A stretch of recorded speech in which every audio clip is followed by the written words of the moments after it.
Bachi, premièrement, je tiens à vous féliciter parce que cela fait exactement 4 mois.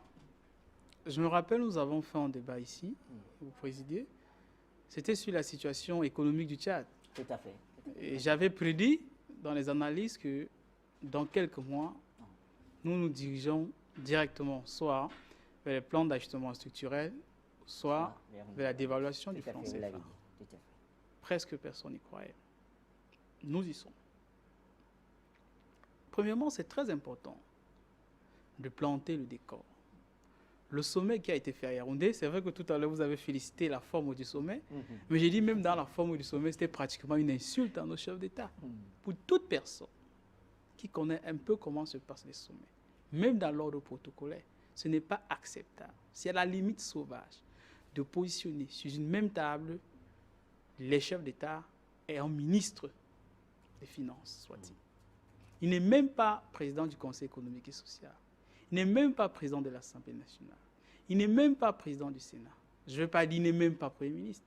Mais il est quand même à la même table. Pourtant, il n'est que ministre.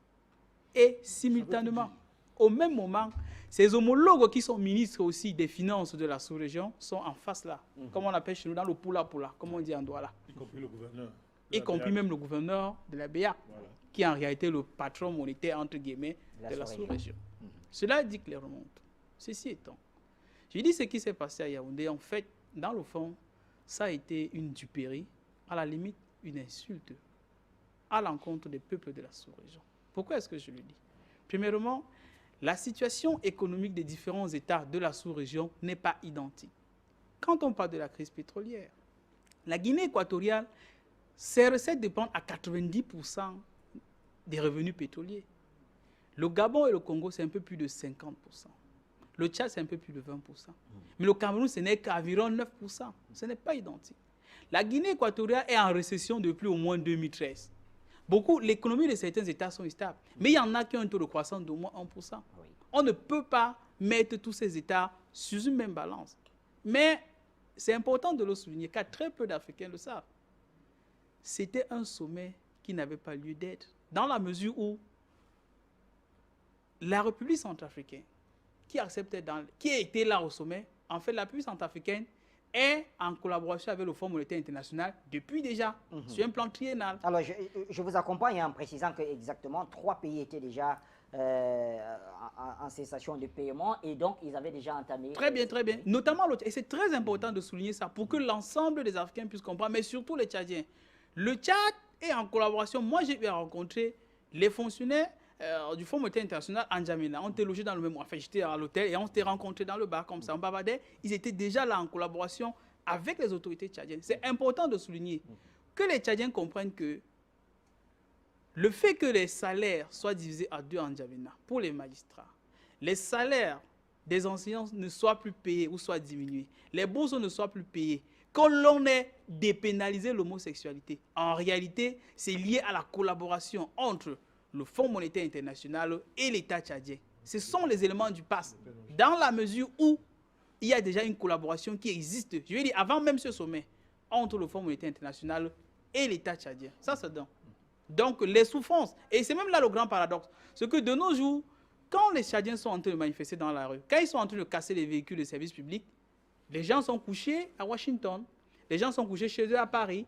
Quand les Tchadiens manifestent de chasser le régime d'Idriss Déby, qui travaille avec le Fonds monétaire international, le FMI ne dit curieusement rien. Ou alors de l'autre côté, un autre pan de leurs collaborateurs dit qu'il y a violation des droits de l'homme. Ils font semblant de vous aider, pourtant en fait, ils sont en train de vous écraser.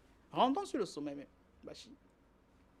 Quand on prend des mesures qui ont été décidées sur le sommet, la présence de Sapin, c'est vrai qu'il était le ministre français des Finances, mais en réalité, ça avait une autre connotation. C'est pourquoi je dis, l'on a mis en relief les débats sur la crise sous-régionale, mais en fait, les situations ne sont pas identiques. En réalité, Sapin représentait certes la finance française, mais au-delà, c'était même l'œil de l'Union européenne, parce qu'il avait d'autres visées. Et la visée plus importante encore, au-delà du franc CFA, c'est la visée des accords de partenariat économique que le Cameroun a déjà signé et ratifié, mais dont d'autres États n'ont pas encore signé et ratifié. Il fallait les inciter.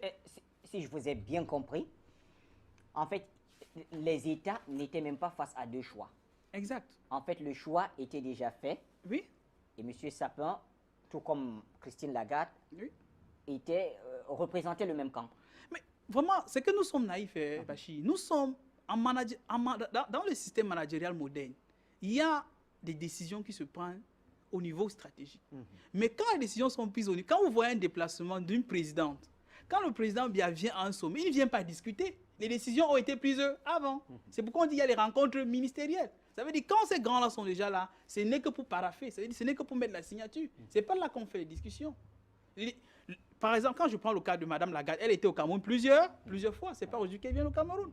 Juste que le Cameroun, le président Biya, est à la tête d'un État qui est leader de la sous-région. On peut facilement lui dire, convoque le sommet, nous allons venir informer les personnes que celui qui n'est pas d'accord, c'est ce qui va lui arriver. Ceci étant... Dans ces cas d'Alvarez, Oui. pour rester toujours dans le même tempo, est-ce que le Cameroun ne serait pas en train de jouer le mauvais rôle? Pas seulement le Cameroun, l'ensemble des États. L'ensemble des États, pas seulement le Cameroun. Parce que cela ne remplit pas aux aspirations de leur peuple. Quand des gens prennent une résolution, ils disent que le plafond statutaire des avances à la trésorerie doit être gelé. Oui. Ça veut dire en termes simples que le rôle de la BIA, qui, si elle était une banque digne de ce nom, devrait financer l'économie, même par crédit, elle ne peut plus le faire. Parce qu'on l'a gelé pour au moins 4 ans. Elle ne peut plus financer. Ça, c'est d'un. Mais au-delà de cela, des gens ont utilisé tous les cosmétiques qu'il y a pour essayer de nous masquer les plans d'ajustement structurel. Ça va être dur, ça va être plus difficile. Mais plus difficile encore, ce n'est pas seulement cela. Rentrons un peu dans l'histoire, Bachir. En 1986, quand on prend la décision d'appliquer les plans d'ajustement structurel aux États africains, de 1986 à 2006, où le Cameroun atteint entre guillemets ce qu'on appelle l'initiative PPTE, donc officiellement sort des plans d'ajustement structurel. Le Cameroun, ne fait que 10 ans, entre 2006 et 2016, où nous sommes pour réentrer dans les plans d'ajustement structurel. Mais ce qui est bien paradoxal, c'est que le contexte que nous vivons actuellement, c'était à peu près similaire à ce qui s'est passé dans les années 80 et années 90. C'est qu'il y avait effectivement une chute du prix des matières premières sur le marché international. Et on a dit aux Africains, vous avez deux choix. Soit les plans d'ajustement structurel, soit la dévaluation.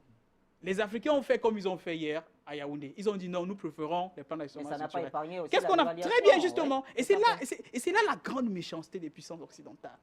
Les puissants vous disent, OK, vous avez accepté les passes, on vous a pris les passes, on ferme les entreprises publiques, on les privatise, tout le monde va au chômage, on diminue les salaires, il n'y a plus d'hôpital, il n'y a plus d'école. Quand vous appliquez cela de 86 jusqu'à 93, ça fait environ 6 ans.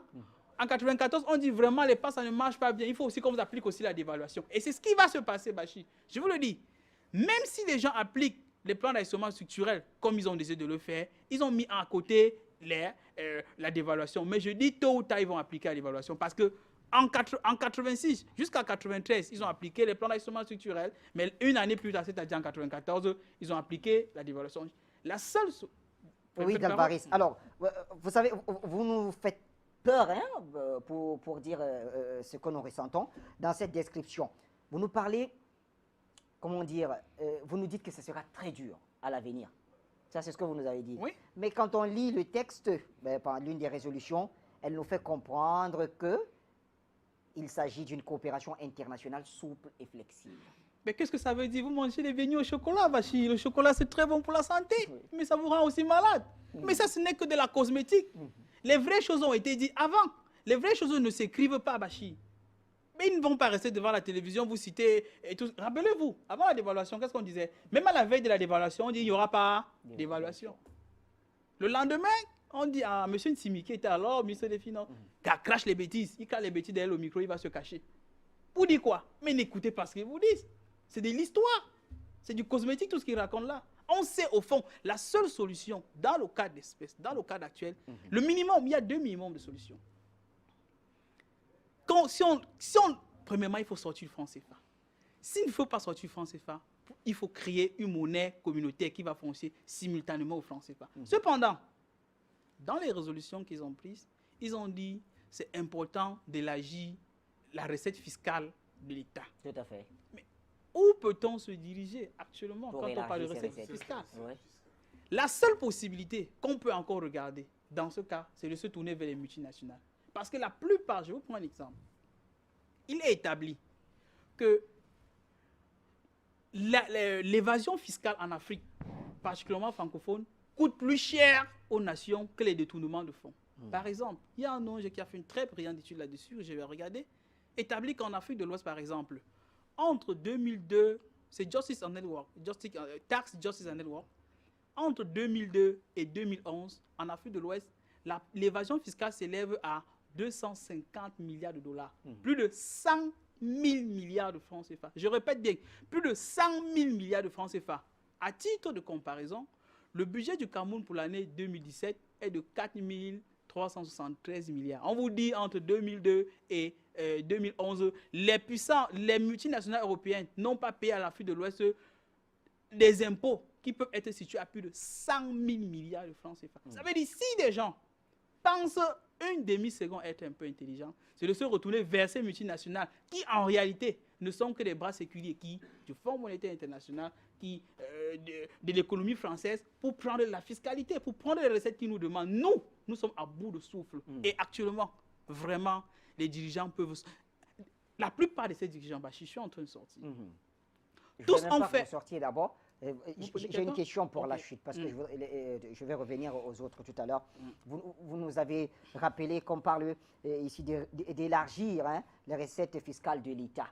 Mais comment en arriver à ce résultat quand on sait que quelques mois avant, on a signé les accords de partenariat? C'est la catastrophe. Justement, nous en avons parlé ici. Oui.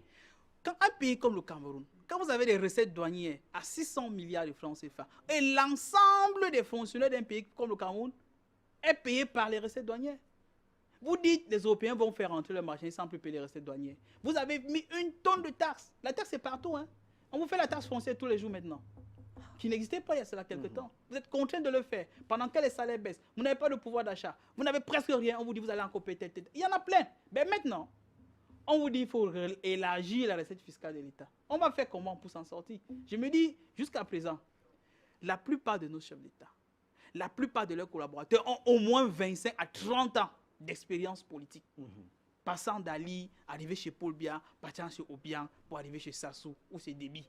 Ces personnes n'ont plus rien à perdre que de sortir par la grande porte. Je dis, nous en avons marre du franc CFA. Sortons de cette monnaie, car cela ne contribue qu'à appauvrir et à tuer nos populations. Merci, Delvarès Ngodjo.